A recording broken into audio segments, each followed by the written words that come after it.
Asbestos victims are pleading with the state government for more time to seek compensation. Some patients die before they can see a lawyer. Others don't even know they've been exposed before it's too late. Well, advocates are also calling for changes to a law which reduces the amount of compensation that families receive.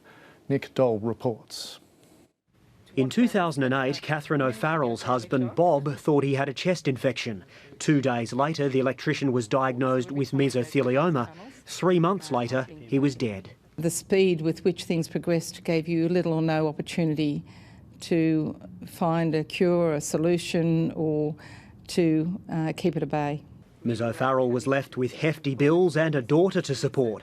But even though she was entitled to compensation as a dependent, her payout was then reduced by the amount her husband had been awarded for his suffering.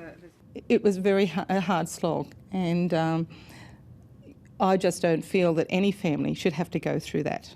It's all due to the so-called strict verda legal principle, which other states have moved to address. It's a damning indictment on politicians here in New South Wales that we haven't gone and remedied the law. It's such an obvious injustice. And if you like, the path towards decency has been mapped out by every other state and territory.